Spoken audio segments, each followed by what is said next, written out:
अगर इस त्योहार आपके पास पैसे नहीं हैं, तो आज ही बैंक जाकर अपना पैसा निकाल लीजिए, क्योंकि आधा अक्टूबर खत्म हो चुका है और आने वाले अक्टूबर महीने के बचे हुए दिनों में भी भरमार छुट्टियां हैं। अक्टूबर के आने वाले बाकी सभी दिनों में कुल मिलाकर 9 दिन बैंक बंद रहेगा। साथ ही साथ लगातार 3 दिन की छुट्टी यानी कि 22, 23 और 24 अक्टूबर को बैंक बंद रहने वाला है, यानी कि 18 से 31 अक्टूबर के दौरान 3 दिन लगातार और बाकी के 6 दिन कुल मिलाकर 9 दिन बैंक बंद रहेगा। और अगर आपको बैंक से जुड़ा कोई भी ज़रूरी काम करवाना है, तो जल्द से जल्द उस काम को करवा लीजिए, नहीं तो भारी दिक्कत में पड़ जाएँगे। अब नमस्कार, मैं नेहा चौधरी कैमरा पर्सन विशाल के साथ और आप देख रहे हैं जनता जंक्शन। त्योहार हो या कोई भी शुभ काम, हीरा, सोना, चांदी तथा प्लैटिनम खरीदना हम नहीं भूलते हैं। इसीलिए इस फेस्टिव सीजन जाएं 41 साल से आपके साथ बने हुए हीरा पन्ना ज्वेलर्स में और खरीदे लेटेस्ट कलेक्शन की ज्वेलरीज। साथ ही कहीं ना मिलने वाले ऑफर्स का भी आनंद उठाएं।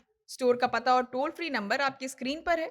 वोकल फॉर लोकल बनिए और हीरा पन्ना से खरीदारी करिए with pride, purity and trust. अक्टूबर महीने का आधा से ज़्यादा दिन बीत चुका है। फेस्टिवल सीजन की वजह से अक्टूबर महीने के पहले 15 दिनों में कई दिन बैंक बंद रहे, जिसमें से 1 अक्टूबर को अर्धवार्षिक क्लोजिंग थी, 2 अक्टूबर को फिर गांधी जयंती, 5 अक्टूबर को विजयदशमी की छुट्टी और इसके अलावा कई सारे ऐसे त्योहार बीच-बीच में आते गए जिसमें बैंक को बंद रखा गया था। साथ ही बैंक में दूसरे सप्ताह के शनिवार को भी छुट्टी दी जाती है और इसके साथ-साथ 2 रविवार की छुट्टी, कुल मिलाकर यहाँ पर भी 6-7 दिन को छुट्टी ही रहा। अब बात करते हैं बाकी के बचे हुए दिनों की, तो बाकी के 18 से 31 तारीख के बीच भी बैंक कई दिनों के लिए बंद रहेगा। रिजर्व बैंक के हॉलिडे कैलेंडर के मुताबिक 17 अक्टूबर के बाद से ही बैंकों में छुट्टियों की शुरुआत हो जाएगी। दिवाली, गोवर्धन पूजा और भाई दूज सहित कई सारे ऐसे ओकेजन हैं जिस दिन बैंक बंद रखा जाएगा। इसके साथ-साथ कई सारे राज्यों और शहरों में भी बैंकों की छुट्टियां अलग-अलग होती है। जैसे कि कई सारे राज्य के अपने स्थानीय कुछ त्योहार होते हैं और उस दिन भी बैंक में छुट्टी दी जाती है। ऐसे में रिजर्व बैंक के द्वारा जो कैलेंडर निकाला गया है, उसमें 18 अक्टूबर, 23 अक्टूबर, 24, जिसके बाद 25 अक्टूबर, 26 अक्टूबर, 27 अक्टूबर, 30 और 31 अक्टूबर को भी बैंक बंद रखा जाएगा। यानी कि छुट्टियों की शुरुआत 18 अक्टूबर से होगी और 31 अक्टूबर तक कुल मिलाकर 9 दिन बैंक में छुट्टी रहने वाला है। हालांकि ये तो केवल नेशनल छुट्टी है, यानी कि ये छुट्टी सभी बैंक के लिए निर्धारित की गई है और पूरे देश में इस दिन बैंक बंद रहेगा। इसके साथ साथ कई सारे अलग अलग राज्यों में कई सारी वजहों के कारण बैंक को बंद रखा जाएगा।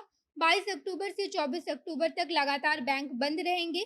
22 को चौथा शनिवार है और 23 को रविवार, इस वजह से दोनों ही दिन बैंक बंद रहेगा। अगर हम 24 अक्टूबर की बात करें तो 24 अक्टूबर को दिवाली है और इस वजह से पूरे देश के बैंक उस दिन बंद रहेंगे। हालांकि कुछ राज्यों को छोड़कर, जैसे गंगटोक, हैदराबाद और इम्फाल, इन सभी राज्यों में 24 अक्टूबर को भी बैंक खुला ही रहेगा। बाकी 25 अक्टूबर को जयपुर में बैंक को बंद रखा जाएगा। ये तो हो गई बैंक की बात।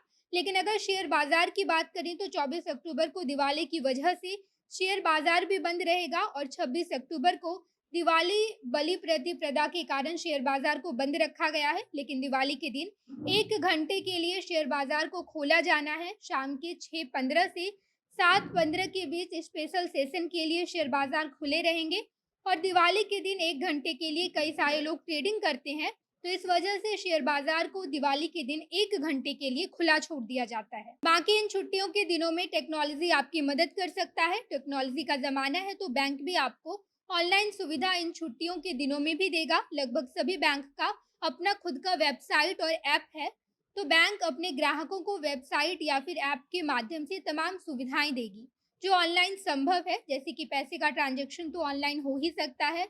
इसके अलावा अगर ऐसा कुछ काम है जो आप ऑनलाइन करवा सकते हैं, तो बैंक अपनी वेबसाइट और ऐप के माध्यम से आपका वो काम करेगी। हाँ, लेकिन इससे पहले आपको ये बात जान लेना है कि आपका जो काम है वो बैंक ऑनलाइन संभव कर पाएगी या फिर नहीं। और अगर ऑनलाइन संभव नहीं है, तो आज ही आप अपनी नज़दीकी बैंक जाकर अपना सारा काम निपटा लीजिए। बाकी छुट्टियों का समय तो आने वाले दिनों में लगभग 9 दिन के आसपास बैंक को बंद रखा जाएगा। बाकी आप इस बारे में क्या सोचते हैं, कमेंट बॉक्स में बताइएगा। आगे की खबरों के लिए जनता जंक्शन देखते रहिए। धन्यवाद।